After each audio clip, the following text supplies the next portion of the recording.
expect everybody to be here right at the beginning, but they'll join us. But you get to see the whole thing from the very start. So welcome to the Affrilachia Summit on Black Arts and Culture in Appalachia.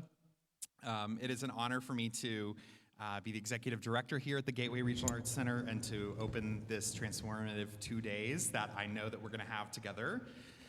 And I'd also like to read really quickly part of our cultural equity statement here at the Gateway Regional Arts Center. We recognize that we are located on the ancestral, traditional, and unceded territories of indigenous peoples, including the Cherokee, Osage, Yuchi, and Shawnee tribal nations, as well as the Hopewell and Adena cultures. While the full history of their stories may be lost to time, it is important to recognize and celebrate the rich culture and heritage of Native Americans here in Kentucky. There are still thousands of Native Americans living in Kentucky today, as evidenced by the 2020 census, which recorded 91,206 Native Americans living in the Commonwealth. As a cultural organization in a region of Kentucky that is steeped in indigenous history, it's our responsibility to share accurate and balanced accounts of the past that tell the full story of the complex relationship between Native Americans and European settlers. We must challenge the traditional narratives that portray Native Americans as aggressors and white colonizers as the heroes. It's essential to acknowledge the injustices and hardships endured by the Native American people and to use our platform to celebrate their culture and legacy. We also acknowledge that our building, the former First United Methodist Church of Mount Sterling, that we are housed in, was likely built with the labor of enslaved people and underpaid wages for Black citizens. In addition to being a segregated congregation prior to the Civil War, its leadership sadly sided with the pro-slavery faction when the Methodist Episcopal Church split in 1844. We recognize the very real and profound geographical and sociocultural effects of limiting entry to whites only and the prolonged segregation practiced here in Kentucky, effects felt by our local Black community to this day. GRAC is proud to reclaim this space for all people from all walks of life by providing a facility that holds a diversity of backgrounds in communal healing for our past wrongs. And back to my other statement. As I said, my name is Jordan Campbell. I'm the executive director here at the Gateway Regional Arts Center. As a white LGBTQ man from Appalachia, I've spent my life navigating what it means to hold both privilege and a sense of marginalization. Today, though, we're here to address another need, ensuring that Black voices and Black experiences are not just included, but are leading the charge in reclaiming space, culture, and heritage in a historically white region. We are in Mount Sterling, Kentucky, where the population is 94% white. And like many communities across Appalachia, that statistic mirrors the racial makeup. But let's be real for a moment. Far too often, it's been that same percentage of white folks who control the narrative, control the resources, and who, frankly, get to do much less than 94% of the work to make our communities more equitable. That is not the future we are trying to build here at the Gateway Regional Arts Center. The work of allyship means more than just showing up. It means stepping aside and creating space where Black artists, activists, and cultural bearers can share their truths, their art, and their stories on their own terms. This summit is our commitment to doing just that, seeding space, resources, and financial support so that we can amplify Black voices. Over the next 2 days, we're here as facilitators and allies. But make no mistake, this space belongs to you, the Black artists and activists who have been and will continue to be at the forefront. Our role, especially as white folks, is to listen, learn, and to hold ourselves accountable to a future where BIPOC individuals take the lead in Appalachia, not just today, but always. We are doing this, as I said, by existing in a historically white space, the former United Methodist Church South, which is now the Gateway Regional Arts Center. This church sided with the South when the Methodist Church split in the 1840s. And it was because of that split that years later the Black community would raise their own building, the historic Keys Tabernacle Church, just 2 blocks from where we sit right now. But today we take up a space in this sanctuary of creativity, of the arts, and of culture. Everyone is welcome through our doors. And these historic stained glass windows from 1827 represent a kaleidoscope of opportunity, of connection, and most importantly, of healing. So thank you for being a part of this ongoing reclamation. As we gather here today, I want to acknowledge the devastating floods that have recently impacted our neighbors in North Carolina and other parts of Appalachia. We're not just here to celebrate the richness of Affrilachian culture, but to stand in solidarity with those who are struggling today. And over the next 2 days, I hope we use this opportunity to share resources, build mutual aid networks, and explore ways in which we can collectively support the region. In recognition of the challenges artists and organizations face in such times, we have added a special session tomorrow with Leah Hamilton, a University of Kentucky professor and specialist in emergency planning and disaster recovery for artists and arts organizations. Additionally, we are making sure to live stream all of our sessions so that those who can't be here due to road closures or lack of transportation can hopefully still participate, and if not, we will have those recordings in perpetuity on YouTube. So we hope that as many people as possible can benefit from the knowledge shared at this summit, not just the people in the room today. We're especially honored to kick off this event by introducing a powerful voice here in our local Black community and the wider community and the region, really. Valerie Scott is a local civil rights activist and certainly an artist in her own right. She will be sharing her poetry to kick us off today, exploring what it means to be Black in Appalachia. Valerie's work embodies resilience, pride, and the rich cultural tapestry of this region's Black experience. Please join me in welcoming Valerie to the stage as we begin this summit by holding space for her voice and for the voices of so many who have been othered in our region for too long. Mount Sterling, Kentucky's very own Valerie Scott.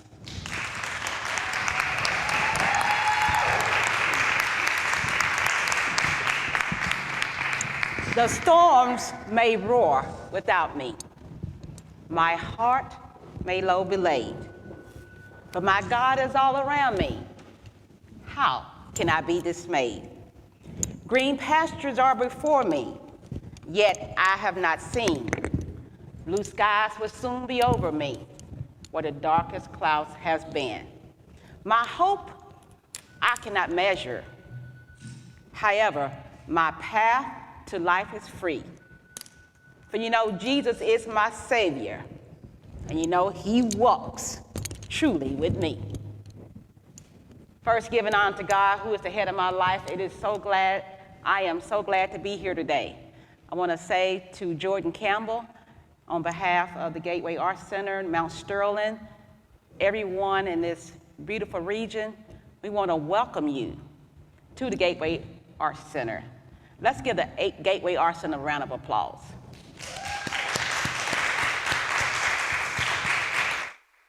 They are truly art for all the people, and people all the time for all the arts.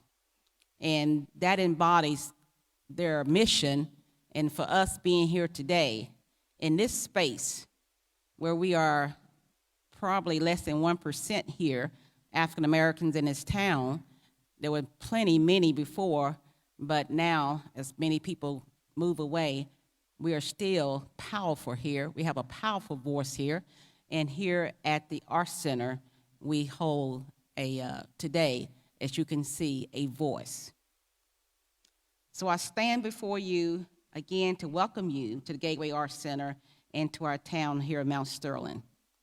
As I look around this room, I'm humbled to share my voice as a resident of Mount Sterling. Prior to moving to Mount Sterling, I lived in Menifee County on the Daniel Boone National Forest, where I was a servant leader of the Frenchburg Job Corps Center. This was several years back, and I got a funny story I wanted to share with you. As the director of the Job Corps, I did a lot of traveling. And so as I traveled, back in those days, you take your license out, with TSA, and they always ask me about Kentucky. They just don't imagine us living in Kentucky. And one time this guy says, I didn't know Black people lived in Kentucky. And, after a while, you get kind of like, oh, well. And I said to him, I said, it's about seven of us. I say, Tubby, I say, me and the five starting Wildcats. And he just bust out laughing. And I said, black folks live in Louisville. I said, you ever heard of Lexington? He said, they see Kentucky as this place of where you don't have us there. And but we're here. And we just wanted to thank this conference, and being from the Appalachian area, we just want to appreciate that. And as I think about spoken words and of orations, I speak about freedom, and I think about diversity, equity, inclusion, and access. I started with the Forest Service in 1987. Moving from the University of Arkansas at Pine Bluff, HBCU, we worked at these different government agencies, and they hired me after I graduated. One of the assignments that I had was working and recruiting for a multicultural organization. That was 1989 when I permanently moved. Here am I, 2023, got assigned, I'm at the VA, as the HR person in charge of diversity, equity, and inclusion. Same thing, different words, different themes, but the exact same thing. And my job is to assure that we are reaching out, trying to be diverse. And after over 30 years, we still have work to do. As I look towards my retirement, and I was thinking about that, when I started, we're doing that, and as I leave my career, we still got work to do. So that's why I appreciate this opportunity here in this area to live and to, with my talent, and showcase the things that we do, because that's the world. Over 30 years, we're still trying to find that niche in this area. I think about this world really just back in 1965 when I arrived to this great America. I arrived without nothing in my pockets, without clothes on my back. I arrived in 1965 with no food, only the nutrients from my mother. I arrived to this world that this world had already decided what my worth was.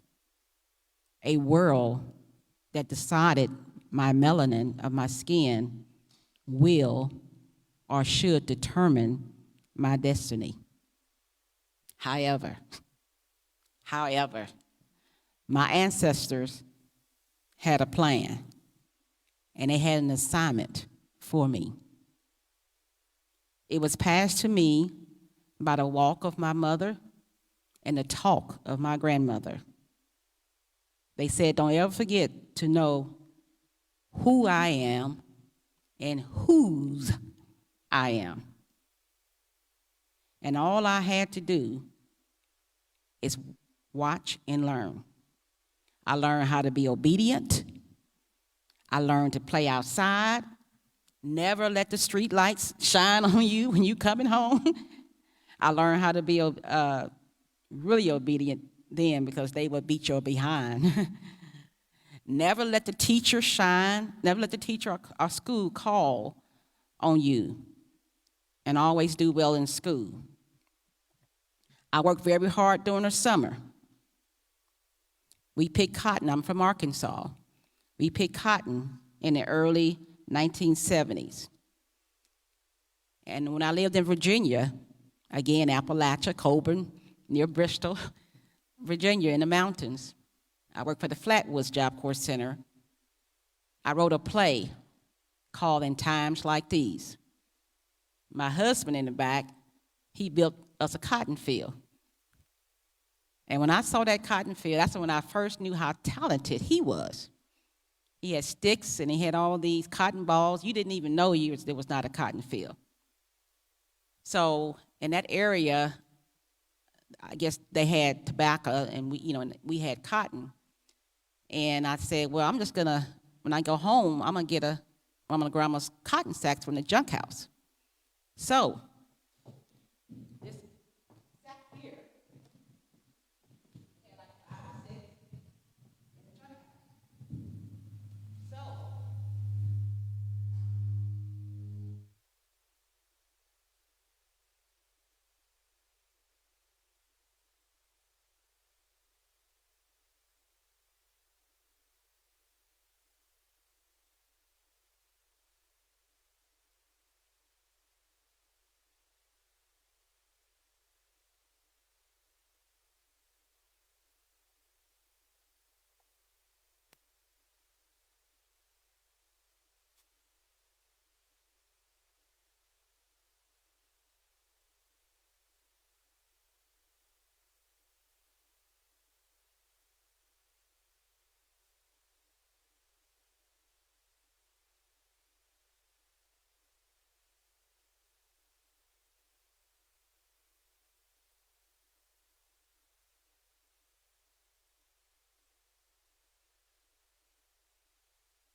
and I went to get the others to make sure we preserved these, and that's when they were gone.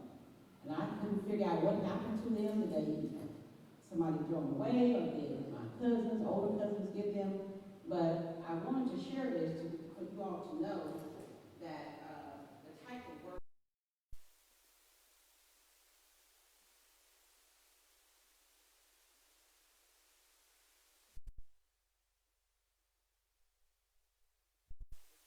in cotton is really pretty and white, and we always pass, and we always stop and let them experience it.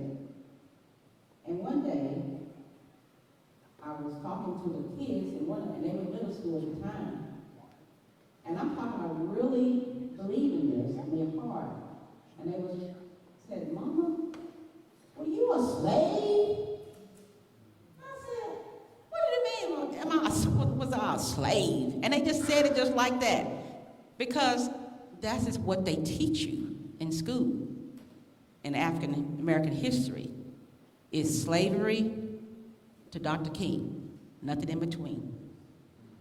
And so that's why it's so important. And one thing that I'm known for is going to the school board meetings and talking about we need to teach more Black history, the entire American history. So our kids, including mine in my house, you would think that I've done a decent job to teach them. They would not be asking and looking at me like I was a slave if I talk about or if I have something of an artifact. Equality feels like oppression when you are privileged. Let me rewind that. Equality feels like oppression when you are privileged. As I watch and listen to now my ancestors, I learned truly who I am and whose I am. When we were growing up, and if you grew up in the church, you knew when you were singing those songs as a child, you didn't know what that meant. Most of us, I know I didn't. I know I am a child of God, singing all those songs, and I didn't understand it. The roof is leaking in this old building. You got to move, swing low, swing chariot. Until you're older, you understand what all that means. And so I do truly know whose I am. I learned that true love came from a man that paid a debt for me and my ancestors long time ago. He paid it all.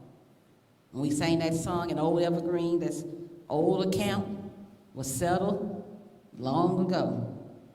However, I learned also in this world, we have choices. It's a choice in this world to be kind. It's a choice in this world to love. It's a choice in this world to hinder justice. It's a choice in this world to be a dictator. It's a choice in this world to love or hate. And so because of that, we have to understand and have to accept that we live amongst the good and we live amongst the evil. I've learned that life is not fair. We must be kind to the kindless. Do the will of the Almighty and know that we are living in good and bad days. And that we are truly living, as Miss Betty Gay was telling me this weekend, we are living, child, in our last days. Africa is my ancestral tree. However, America is my branch. It's the branches in the birth of my children. Appalachia is the birthplace right here in Kentucky of my children. It's where the rest of my story is told. In this poem that was written by me in 2018 on July 4th, I would like to share what my thoughts were after reading and conceptualizing a speech from Frederick Douglass, after reminiscing over getting new clothes as a child for the 4th, after realizing what I was really celebrating for the 4th, after realizing during the celebration that my people was not free, after thinking there must be a definition of what freedom really is. This poem is entitled, I Was America. Why did you forget about me? Happy birthday, America, on this day, July 4th, when we became free. But why did you forget about me? I was America.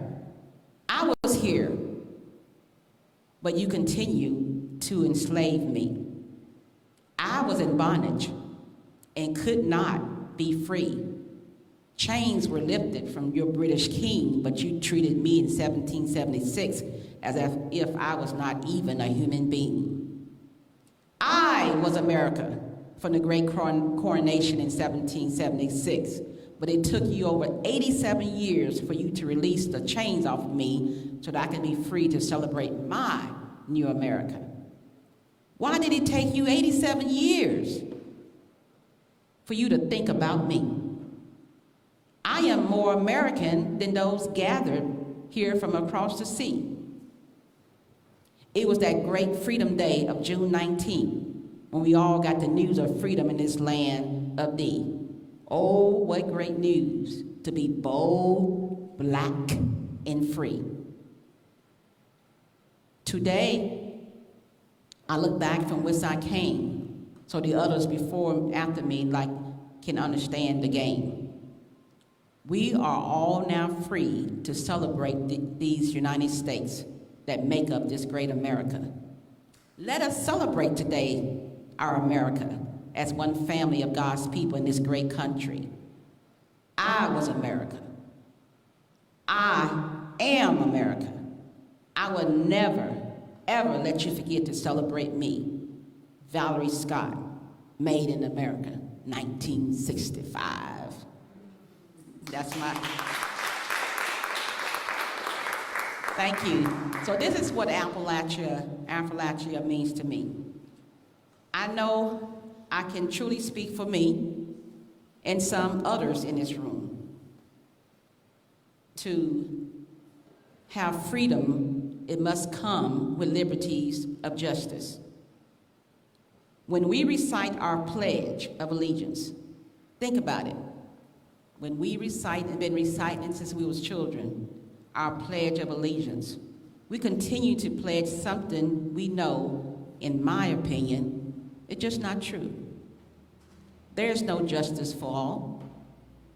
Every time I attend a school board meeting or any other meeting that we do our pledge, I secretly softly whisper to myself, justice for y'all, not justice for all. But here lies the hope. There is hope. I look around this room and see the beautiful faces of justice. I see people from all walks of life, all different colors, all different sizes, all different shapes, all different backgrounds, all different choices they make about their lives. I see you, Gateway. I see you demanding arts for all the people. I see you. America, now, America, I want to see you. However, not just see you, America, I want to hear you. October the 7th, time is up to wake up. Are you woke enough, America, to decide to be heard? You must be woke enough to be heard when you are fighting for all the people, justice for all. You must speak up. You must make them hear you. In the words of that ragtime song, let them hear you. On November the 4th, let them hear you. Go out and tell your story. Let it echo far and wide. Make them hear you. Make them hear you. How justice was our battle and how justice continues to be denied. Make them hear you. Make them hear you. And say to those who blame us for the way we chose to fight, that sometimes that are battles that are more than black and white. And I could not put down my sword when justice was my right. Make them hear you. Make them hear you. Go out and tell our story to your daughters and your sons. Make them hear you. Make them hear you. And tell them of our struggle. And we truly are not the only ones. Make them hear you. Make them hear you. Speak very loud. Speak very loud and speak clear. Because my God says, when you speak in love and kindness and of me, I am here with you. I'm always on the throne. And I will never leave you, I'll never forsake you. You must make the choice. You must register to make the choice by October 7th, or your time is up, to order to make them hear you. Thank you for listening to my heart, my soul, and may the words of my mouth and the meditation of my heart be acceptable in thy sight, O Lord, my strength and my Redeemer. Amen. Thank you.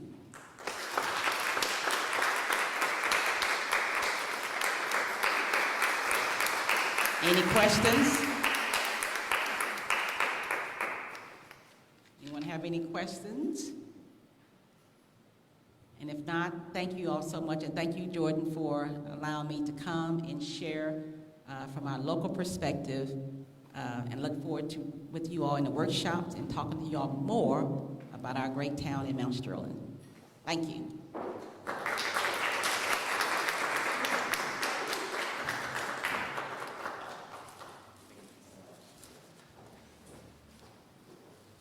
rousing start. We're off. We're actually going to do a little modification on the schedule. We're going to take our break a little early, and then Marie T. Cochran is going to just take us somewhere. I don't know where she's going to take us, but it's going to be great. But we'll come back in about 15 minutes. We have coffee and water over here, and we have 3 floors of our galleries. So feel free to explore, and we'll be back in 15 minutes. See you in a few. Thank you.